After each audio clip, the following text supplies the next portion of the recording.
Good everybody, it's your boy Hidden Tip, and we're back with another video.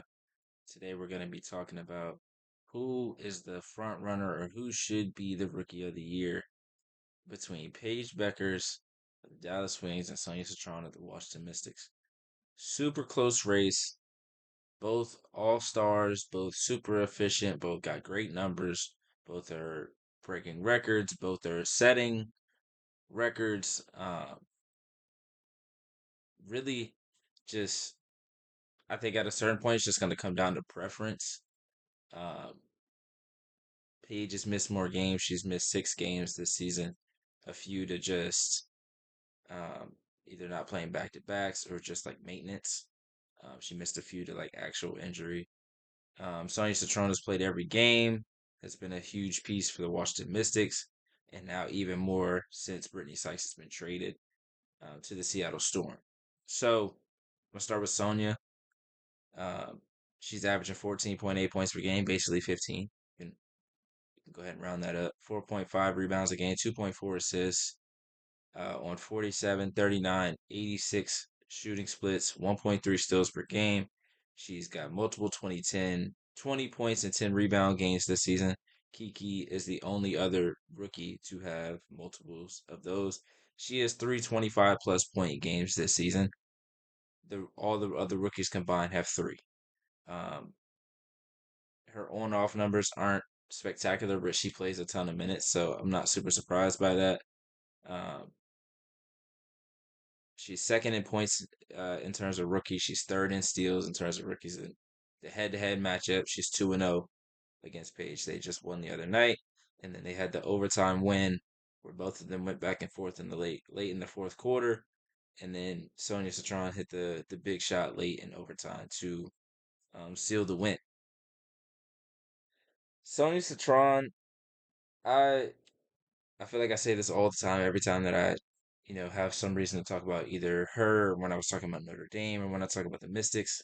I've just been a huge fan of her game ever since her freshman season at Notre Dame. I think she's just so efficient and so underrated on the offensive and defensive end.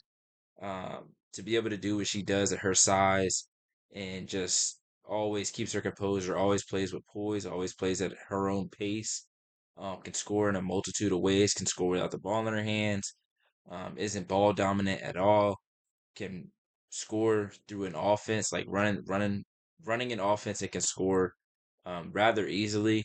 Um, I'm gonna post some clips on TikTok of evidence of that when I post the video for this. Very similar to Paige in the way that they are very specific in the spots they want to get to, very comfortable in the spots they want to get to, are capable of playing through an offense, or but are also capable of creating for themselves and creating for others. Sonia Citron has gotten really good at creating for others over the past couple of years. She really wasn't asked to do that much at Notre Dame, besides when Olivia Miles went down. But then once Olivia Miles, or after that season, Hannah Hidalgo came in, she was like the de facto point guard. Ball was in her hands a lot. And then Sonia's senior season, she had both Olivia and Hannah have the ball in their hands, and she had to take even more of an off ball role. So the way that I look at it is she's been able to play so many different roles that I'm not surprised at the way that she's playing, or that the way that she's played throughout this season. I'm not surprised that she was an all-star in her first season. Um, I'm more surprised that people didn't see this coming. I'm more surprised that Chicago would trade out of the pick that they did when they had the chance to get her. Um, I'm looking I'm looking at this from a standpoint of, if she's doing this her rookie year, how much better is she going to get year by year? Because it's not like her game is going to change a ton. And while there's going to be more scouting on her, the scout has always been there. Like, it's not a ton to scout about Sonia Citron. Like, it's not like, oh, you got to force her this way, or force her to dribble the ball, or make her make decisions. Like, she does everything really, really well. She may not excel at one thing, but she excels at efficiency. She excels at IQ. She understands the game at a high level, both offensively and defensively.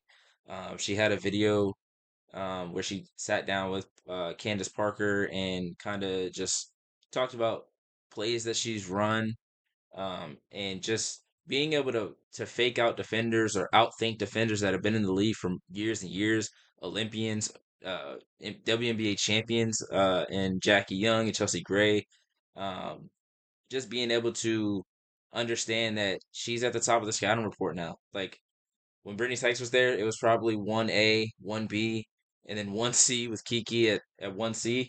And now you're at a point where Sonia Citron is the top of the scouting report every single night, and it hasn't mattered. So the way that I look at it is Sonya Strong's been phenomenal.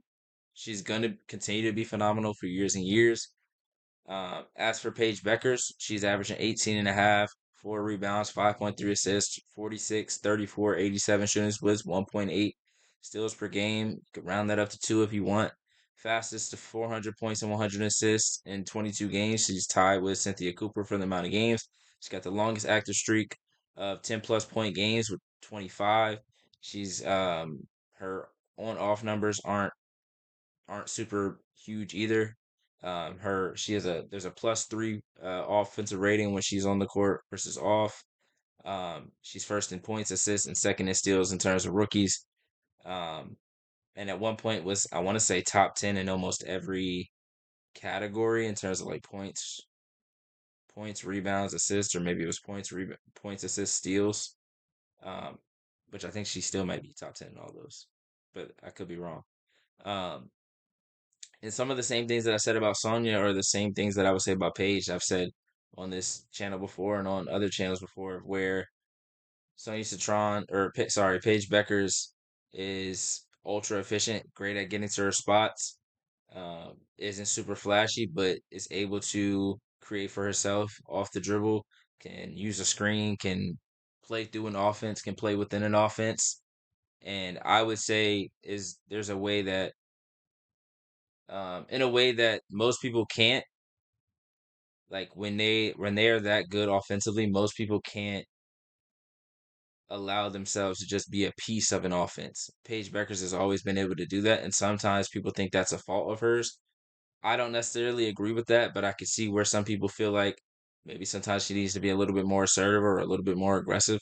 But as we've seen, it's just not in her nature, really. I think she's more of a player. She's a player that will accept a role, will accept the fact that I think let me put it like this: Paige is going to be at her best when she has other really good players around her.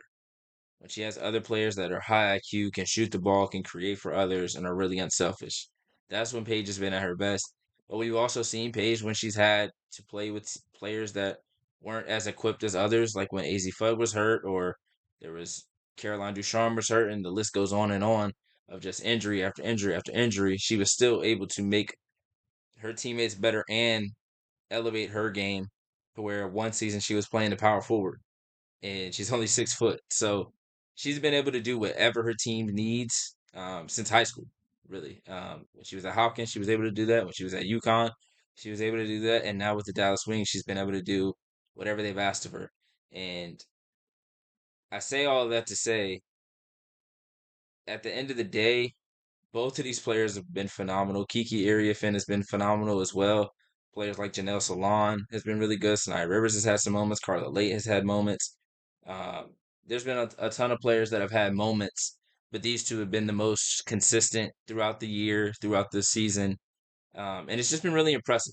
At the end of the day, whoever wins, I don't think either should feel slighted. I don't think either side of fans should feel like they were hosed or they were cheated. I think both players have great, great, great arguments for being rookie of the year. I don't think there's one like clear winner. I don't think there's a clear front runner at the moment. I think Paige Bueckers has a slight lead at the moment. I just feel like from what we've seen to this point, I think she's been a little bit better, a little bit more consistent in terms of when her team needs her to do certain things, she's been able to do it.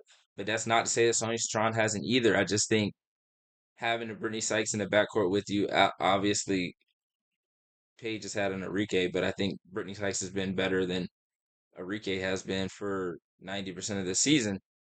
When you have something like that and you're trying to figure it out, I think the Mystics just had more camaraderie coming into the season, and that's not a knock on Sonia Citron's season at all. I don't think that's a knock on her. Or I don't think that's a reason that she should be knocked down lower in the Rookie of the Year standings. I just feel like there's a there's a better team morale and there's a better chemistry around what they're doing at the moment than what Dallas has been doing. But I think Dallas has still found ways, Paige has still found ways to make things happen for her team and for her teammates in a way that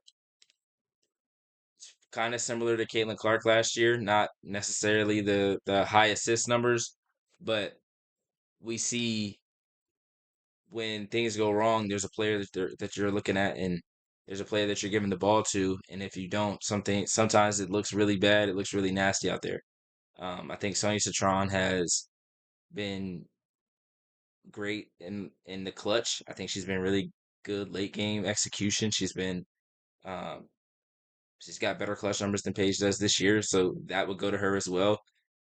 You really have to like nitpick every single number, every single stat, and then even then you still probably won't have a true answer just because the numbers are going to be that close, and that's why I think it's going to come down to preference. It's going to come down to just eye test. It's going to come down to what you watched and who you feel like has been better or who you feel like should get the nod. Some people are saying that Paige shouldn't get it because she hasn't played a certain amount of games, which I think there should be a certain number of games that if she misses, then she doesn't meet the criteria. But she's only missed six. If she doesn't miss another game or if she misses one more game, she would have played what 37 out of 44. I think Fee has missed a few games, or I know Fee has missed a few games late. Asia missed, I think, maybe 4 or 5 games so far this season. So she has about the same. Alyssa Thomas missed 5 games. So by that standard, there's some players in the MVP race that aren't in there because they missed certain games. But again, I think that's just the nitpicking of like, oh, my favorite player or my pick hasn't missed a game this season. Your players missed six, and some of them have been when she wasn't necessarily injured. But I think that goes back to the point of you can't say that there needs to be more space between games and things, and then a player that has dealt with a lot of injuries in her college career and in her high school career turn around and say like, oh no, you need to play every single game when if she doesn't play due to maintenance or due to it being a back to back to keep her healthy to keep her safe. I don't think you can use that against her. I think that's a little disingenuous. Um, but again, when it comes to awards and races and just my player versus your player, there's always going to be some nitpicking. There's always going to be, I got to put your player down to big my player up. And I think this is one of those situations where you can big both players up and just both appreciate both of their talents and both of their skill sets. Um, and honestly, like I talked about this a couple of weeks ago. I don't remember. I think I might have tweeted it out. I'm not sure where I said it. But seeing if these two were to play on the same team years from now, like this might be the most efficient backcourt in WNBA and maybe NBA history. Like this would be one of the most fun backcourts to watch just because they would move so well off the ball. They would be able to use each other off the ball and on the ball. They'd shoot the ball so efficiently. Like we seen Paige with AZ, who's a very efficient shooter and very great off the ball player. So it's not like we haven't seen Paige with that kind of player, and we've seen Sonia Citron with um, Olivia Miles, who is a point guard who evolved her game as her seasons or has as her seasons have gone on to um, be better at creating for herself versus only creating for others. So obviously that would be years down the line if that were to happen, but I think that would be really fun to see. But if I had to choose today, I would say Paige Bueckers by a slight margin. I've seen some people say unanimous both ways, like unanimous Paige, unanimous Sonia. There's no way it's unanimous. This might be the closest Rookie of the Year race in a really, really long time.